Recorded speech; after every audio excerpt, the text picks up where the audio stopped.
Em Marcos capítulo 11, Jesus, o Deus encarnado, mais uma vez se apresenta em humildade, uma característica própria do Mestre.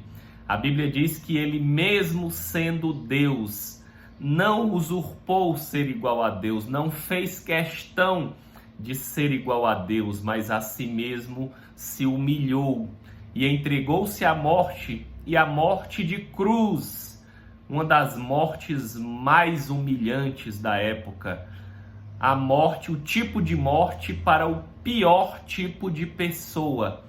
E assim Jesus se entregou, se humilhou. E esse é um dos exemplos, né? Ele foi o primeiro a cumprir o que ele mesmo pregou, né? Que todo aquele que se humilhar, que a si mesmo se humilhar, será exaltado, né? A gente ouve falar por aí que as pessoas dizem: os humilhados serão exaltados, mas não é bem isso. Não é os humilhados que serão exaltados, é aquele que a si mesmo se humilhar. A atitude é de auto-humilhação. Não há como derrubar quem já está no chão, quem já está de joelhos diante do Mestre. E Jesus, né, dá aqui em Marcos capítulo 11 mais um exemplo de sua humildade. Ele, sendo um rei deveria andar em uma carruagem, em uma grande carruagem com seus cavalos, confortável, né? Mas Jesus chega a Jerusalém, o epicentro da religião, né? E ele chega e ele manda os seus discípulos pegarem um jumentinho. E é sobre isso que a gente vai começar a falar aqui no capítulo 11 do Evangelho de Marcos. E você é muito bem-vindo. Pega a tua Bíblia, abre no capítulo 11 do Evangelho de Marcos e vem comigo, vamos ler a palavra. Então, o capítulo 11, ele começa com a entrada triunfal de Jesus em Jerusalém. Nós falamos aqui que Jesus andou muito, até mais ou menos no capítulo 9, ele caminhou pelas regiões da Galileia, pelas regiões mais periféricas de Israel, a região de Decápolis, de Cafarnaum, e agora ele vai para o epicentro, para a zona central, para Jerusalém, onde estava o templo e os principais judeus, os religiosos. E Jesus chega lá, né, e ele, reconhecido como o rei dos judeus, seguido e aclamado pelas multidões, ele chega lá, se apresenta aí no Monte das Oliveiras, que é um lugar que a Bíblia relata como associado ao juízo final e à manifestação do Cristo, manifestação do Messias, né, tanto na primeira vinda quanto na segunda vinda, que ainda vai acontecer e nós o aguardamos. Maranata, vem Senhor Jesus. Então, lá no Monte das Oliveiras, ele manda 2 discípulos buscar a sua carruagem de Deus. Não, ele manda buscar um jumentinho. E aí os discípulos vão até onde ele manda, pegam o jumentinho que está amarrado em um lugar. O dono do jumentinho pergunta: ei, para onde é que vocês vão levando o meu jumento? E aí os discípulos dizem: o Senhor precisa dele e logo mandará de volta. E aí ele pega aquele jumentinho, leva até Jesus. Os discípulos pegam as suas vestes, as suas roupas e colocam sobre o jumento, fazendo ali uma espécie de uma sela, né? E Jesus montou esse jumento e ele adentra Jerusalém montado neste jumento, e as multidões que o seguiam e o aclamavam iam jogando pedaços, né, de ramos de árvores, iam jogando os ramos e iam jogando as suas vestes como ali um local, como um cortejo né, para que o mestre pudesse entrar ali com honras em Jerusalém por aqueles que já o seguiam e já o amavam. E eles gritavam: Hosana, bendito o que vem em nome do Senhor. Hosana é uma expressão que está lá no Salmo 118, 26, que significa, lá do original do hebraico, salva agora. Hosana era uma expressão usada pelo povo de Deus diante dos ataques de seus inimigos, quando eles chamavam, né, alguém que viesse da parte de Deus para salvá-los, ou a presença do próprio Deus. E no Novo Testamento, na vinda de Jesus, a palavra Hosana, né, é estas boas-vindas a Jesus, bendito o que vem em nome do Senhor, né, reconhecendo que Jesus era este bendito, o Messias, o Cristo, e agora ele estava para se manifestar. E diz aqui também: bendito o reino de Davi, nosso pai, né? E Deus também fez uma promessa para Davi lá na antiga aliança, de que iria dar para alguém da sua descendência um reino que jamais teria fim. E hoje nós estamos participantes desse reino, é o reino de Deus, é um reino paralelo. Hoje não tem mais reinos, nós estamos em um sistema presidencial no Brasil, nós não temos rei, nós temos um presidente, porém o reino de Deus está acessível para mim e para você, se tão somente você crer, se arrepender dos seus pecados e se tornar um seguidor do Mestre, receber o sacrifício de Jesus. E assim você acessa o reino de Deus na sua vida, o reino de todos aqueles que creem. E assim Jesus adentra Jerusalém, né? E ele passa aqui, conta que ele passa por uma figueira e amaldiçoa a figueira. Já já eu volto nessa história da figueira, né? Mas mais adiante aqui, Jesus, a partir do versículo 15, a Bíblia fala aqui que ele vai fazer a purificação do templo. E o que era que estava acontecendo no templo que ele precisava ser purificado? As pessoas que estavam no templo, as lideranças religiosas, estavam com muito anseio pelo lucro, ávidas pelo lucro. Nós falamos aqui no momento de ontem aqui no YouTube sobre dois pecados, né? No vídeo de ontem, sobre dois pecados, que é a avareza e a ganância. E nós vimos que esses pecados do amor ao dinheiro, eles podem alcançar os líderes religiosos. E era isso que estava acontecendo aqui. As pessoas estavam vendendo, comprando, fazendo um comércio dentro do templo. E os líderes religiosos lucrando muito alto com essa venda, com esse comércio. A Bíblia conta que eles vendiam os animais do sacrifício, vendiam pombas, e só os sacerdotes é que podiam atestar se aqueles animais vendidos poderiam, né, fazer parte, servir aos sacrifícios.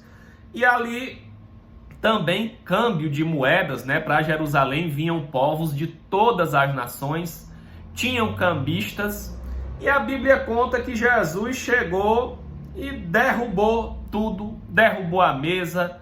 No outro evangelho conta que ele pegou um azorrague, uma espécie de chicote, saiu batendo em tudo e saiu jogando as mesas, derrubando.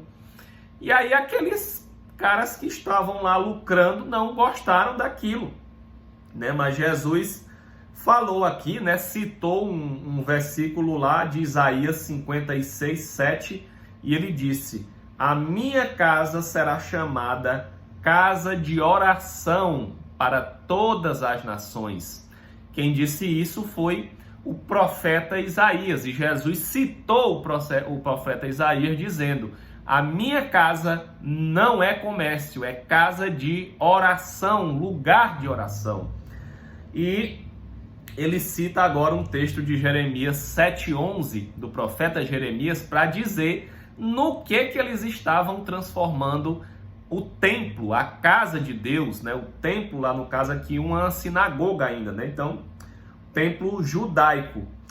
E ele diz: a minha casa será chamada casa de oração para todas as nações, mas vós a transformaram em um covil de salteadores. Um covil é um abrigo de animais selvagens. Um covil é uma cova, uma toca, onde os animais selvagens se abrigam, né? Na versão mais moderna, na versão de um português mais recente, que é a NVT, ele foi traduzido assim: vocês a transformaram em um esconderijo de ladrões. Era isso que Jesus dizia para aquelas pessoas que praticavam comércio e buscavam o lucro dentro do templo. E hoje, infelizmente, né, a Bíblia é um livro que a gente diz que é mais atual do que o jornal de hoje. Então, a palavra de Deus, ela fazia sentido há 2000 anos atrás e ela continua fazendo sentido até hoje. Até hoje esse mesmo comportamento existe. E se Jesus viesse à Terra hoje, que ele ainda não voltou, mas ele vai voltar, ele ia ter aí essa mesma postura, né, de andar em muitos templos religiosos e jogar e derrubar essas mesas também. Porque é um verdadeiro esconderijo de ladrões. Você imagina que um ladrão vai se esconder em qualquer lugar, menos dentro de uma igreja, né? E é por isso que Jesus foi lá. Infelizmente, muitos se escondem atrás de capas, atrás de, enfim, né, de vários interesses escusos, interesses aí diversos, né? Então é para isso que Jesus chama a atenção. Nos versos mais adiante, aí voltando aqui à história da figueira, né? Jesus, ele amaldiçoou uma figueira. Ele teve fome, viu uma figueira e viu que essa figueira não tinha frutos. E ele amaldiçoou, disse para a figueira: nunca mais ninguém coma fruto de ti. Aí ele amaldiçoou a figueira. Os discípulos viram ele amaldiçoando a figueira. Quando foi um tempo depois, os discípulos disseram: mestre, aquela figueira que o Senhor amaldiçoou, ela secou totalmente até a raiz. E aí Jesus disse, né, chama aqui, dá uma lição de fé, que nós vamos já falar. Mas o que significa essa figueira? Nessa figueira, os estudiosos dizem que é a representação do povo de Israel, que não estava recebendo Jesus. O povo de Israel que rejeitou o Messias. Não só rejeitou, mas o matou, o condenou à morte de cruz, né? E aqui, essa figueira é uma representação do povo de Israel, dos judeus que rejeitaram Jesus, do contexto religioso hipócrita, que era da época de Jesus e existe até hoje também, infelizmente, no meio de nós. Então Jesus amaldiçoa e a Bíblia diz aqui que essa figueira, ela tinha folhas, mas não tinha frutos.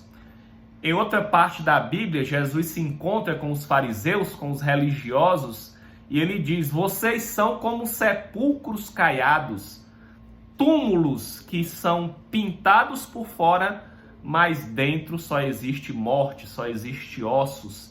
É como se fosse um túmulo, um sepulcro de um cemitério, todo enfeitado por fora, com a foto da pessoa, tudo, mas por dentro é vazio, é oco, não tem nada. Então, aqui nessa metáfora aqui é da figueira. Essa figueira tinha folhas, mas não tinha frutos. E os frutos na Bíblia representam, né, a expressão daqueles que creem em Deus. O livro de Gálatas, ele fala do fruto do Espírito. E o fruto do Espírito são algumas características daqueles em que habita o Espírito Santo, em quem habita o Espírito Santo. Não é tão difícil eu identificar uma pessoa que é habitação do Espírito Santo. Por quê? Porque o Espírito que habita em nós mostra os frutos, né? No caso aqui, o fruto do Espírito Santo. E qual é o fruto do Espírito Santo? A Bíblia diz aqui em Gálatas 5:22. Mas o fruto do Espírito é amor, alegria, paz, longanimidade, benignidade, bondade, fidelidade, mansidão, pessoa mansa, domínio próprio. E diz que contra essas coisas não há lei. Então, como é que eu sei que uma pessoa é a habitação do Espírito Santo e anda no Espírito? É quando ela reúne essas características. É uma pessoa que tem amor, é uma pessoa alegre, que tem domínio próprio nas suas palavras, tem autocontrole, é uma pessoa longânima, né, que não se estressa, se ira com facilidade, é uma pessoa que tem paz, que é uma pessoa bondosa, mansa, muito mansa, não vive agredindo, não vive falando mal para ninguém e nem de ninguém. Então tem várias características aqui. E o que Jesus estava dizendo aqui quando ele amaldiçoou essa figueira, ele disse assim, olha, essa figueira que é Israel, né, que era o povo judeu, o povo de Deus, tem folhas, mas não tem frutos. Eles não têm esse fruto aqui do Espírito. Eles não estão em mim. Né? Jesus em outro momento diz, eu sou a videira verdadeira e vós os ramos. Se vocês não estiverem ligados, enxertados em mim, nada podereis fazer. Então a nossa missão é estar enxertado, ligado, conectado nessa videira verdadeira que é Jesus.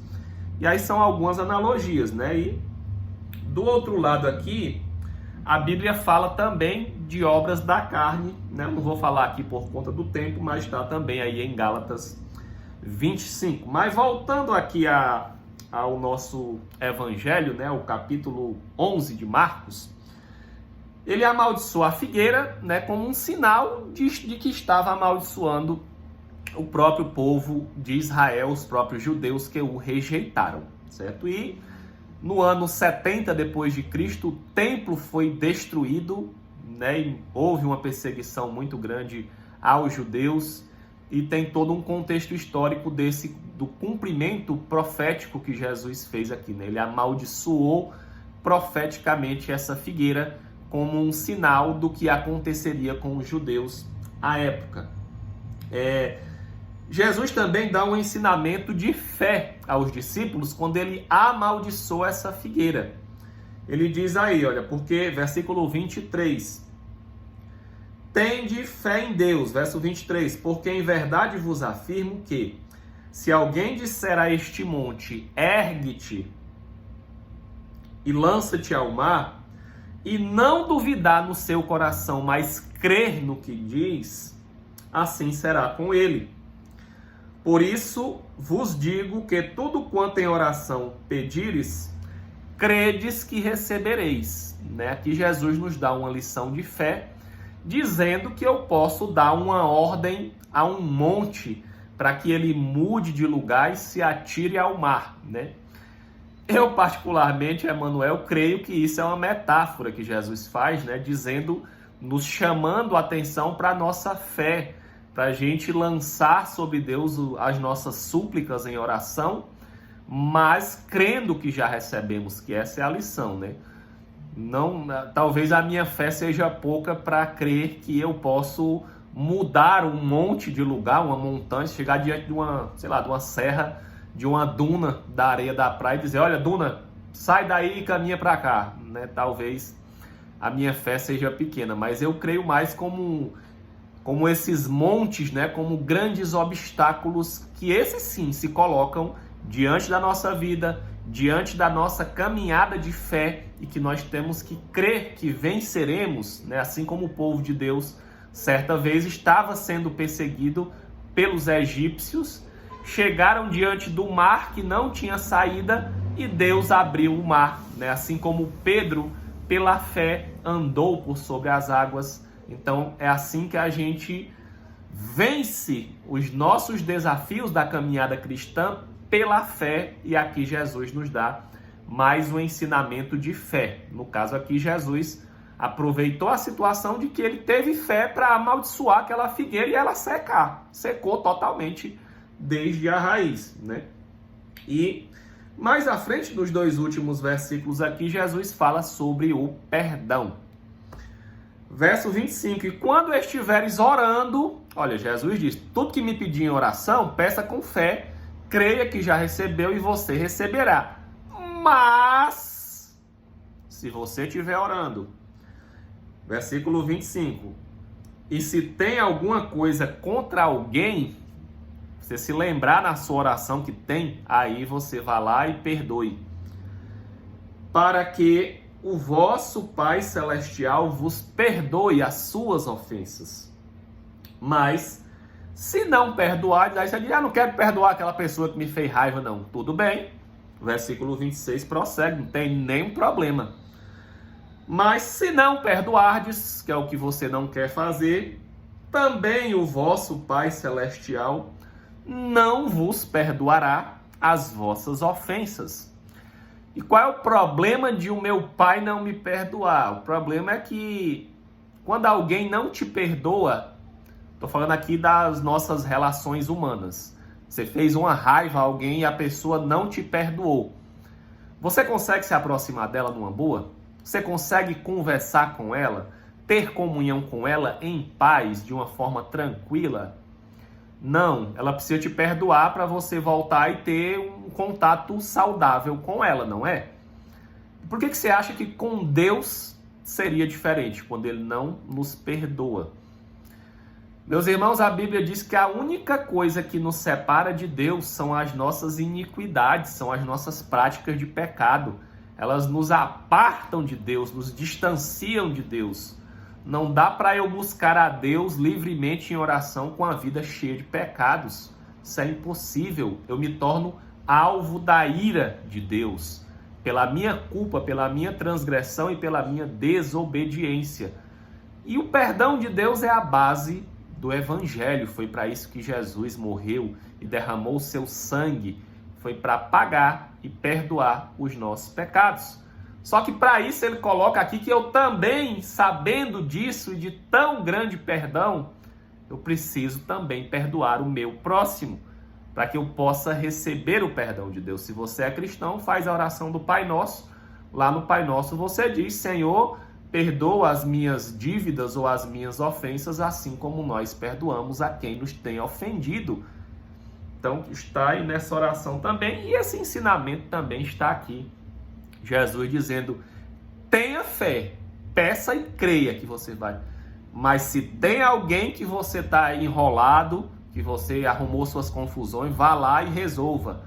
Perdoe, peça perdão, tenha humildade, que eu estarei contigo. E as tuas orações serão atendidas. E a minha comunhão contigo não será interrompida. É isso que Deus está dizendo aqui, que Jesus está nos ensinando, né? E, por fim, aqui, o último ponto, a partir do versículo 27, fala sobre a autoridade de Jesus. Jesus tinha autoridade, como uma autoridade da terra, como uma autoridade policial que dá uma ordem, os carros param, como uma autoridade da polícia militar que manda prender e prende, como uma autoridade da polícia rodoviária que manda os caminhões pararem, que podiam atropelá-los, mas eles param, como uma autoridade judicial que manda prender e prende. Jesus tinha autoridade no mundo espiritual, e eu sempre falo que essa autoridade ele compartilha com os seus discípulos, e nós temos a autoridade que Jesus compartilha conosco no mundo espiritual. Era por meio dessa autoridade que Jesus expulsava demônios, que Jesus curava pessoas, que Jesus fez milagres, multiplicou os pães. E é por essa autoridade, inclusive, que ele entrou no templo e derrubou tudo que era mesa de cabra sem vergonha que estava lá dizendo que era homem de Deus, mas na verdade era um covil de salteador, era um esconderijo de ladrão. E aí os fariseus, rapaz, de onde é que vem essa autoridade dele? Será que é do céu mesmo? A autoridade de Jesus vem do próprio Deus, porque ele é o Filho de Deus e ele venceu Satanás. E aí os sacerdotes perguntaram: com que autoridade tu fazes essas coisas? E Jesus responde com outra pergunta, né, trazendo a figura de João Batista, que veio anunciar o Mestre Jesus. Nós falamos de João Batista nesse estudo do livro de Marcos várias vezes. E ele pergunta: o batismo de João era do céu ou dos homens? E aí os fariseus ficaram com medo de responder, porque os fariseus rejeitaram o batismo de João. O próprio João deu testemunho de Jesus, a quem eles rejeitavam. João Batista batizava, né? Depois ele batizou Jesus, e os fariseus estavam rejeitando Jesus e rejeitando também João Batista. Eles não podiam responder que a autoridade de João era do céu, porque eles não acreditavam nisso, né? E se eles dissessem que João tinha autoridade do céu, eles tinham que reconhecer que Jesus também tinha autoridade dada dos céus.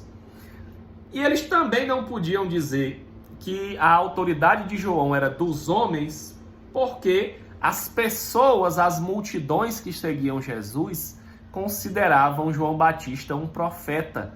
Então, se eles respondessem que não era de Deus, as pessoas iam se voltar contra eles e eles temiam. Em suma, gente, Jesus, na sua sabedoria, fez uma pergunta. Eles perguntaram de onde vem a tua autoridade. Jesus devolveu com a outra pergunta, que eles ficaram sem palavras, não sabiam como responder a tamanha sabedoria, uma sabedoria do Filho de Deus, uma sabedoria divina, né? Foi a mesma coisa que aconteceu quando quiseram apedrejar aquela mulher e Jesus perguntou: aquele que não tiver pecado, que atire a primeira pedra. E todos largaram as suas pedras. Então, Jesus sabia, né? Tinha as palavras corretas e a sabedoria de Deus e a autoridade que também vinha de Deus, né? E é nessa autoridade que ele responde aqui os religiosos, né? E tudo isso nada mais é do que o que Jesus já vem falando nesse evangelho: a dureza no coração das pessoas, a dureza no coração dos religiosos, que perpetua o seu comportamento de incredulidade diante das verdades do Mestre Jesus, né? Então, essa autoridade Jesus deu para nós, os seus discípulos. Nós temos autoridade no mundo espiritual e é por essa autoridade que nós governamos a nossa vida, né? Tem muitas pessoas que vivem falando da vida alheia, mas não governam nem a sua própria vida. A sua vida está totalmente desgovernada. A casa está de perna pro ar, a família está toda desequilibrada, os filhos, está tudo fora do lugar, né? Mas Deus, quando ele nos criou, lá em Gênesis 1:26, ele disse, fez toda a criação e ele disse: domine sobre os peixes do mar, as aves do céu, todos os animais. A ordem de Deus é que nós dominemos sobre as circunstâncias. Só que a gente só consegue fazer isso com a autoridade conferida dos céus, porque nossa carne, nosso corpo não é mais forte do que os demônios no mundo espiritual. E lá em Gênesis 4:7, Deus disse a Caim: o pecado jaz à porta. O pecado está aí, ó, batendo na porta. Mas Deus disse a Caim: cumpre a ti dominá-lo. Você está dominando os seus pecados, as suas áreas de pecado, seus pecados de repetição? Ou o pecado está aí na porta, ó, mas na autoridade de Deus conferida por Jesus aos seus discípulos, cumpre a nós dominá-lo e não sermos dominados pelos nossos pecados. E fazendo uso da autoridade de Jesus, nós conseguimos triunfar sobre as nossas práticas de pecado. Não é que eu nunca mais vou pecar na minha vida. Nós temos uma natureza pecaminosa e enquanto a gente estiver habitando, o nosso espírito habitar nessa natureza carnal, nós estaremos sujeitos aos tropeços. Mas Jesus nos capacita para vencer os nossos pecados. Ele é o Cordeiro de Deus que tira o pecado do mundo, como já disse João Batista em outra época.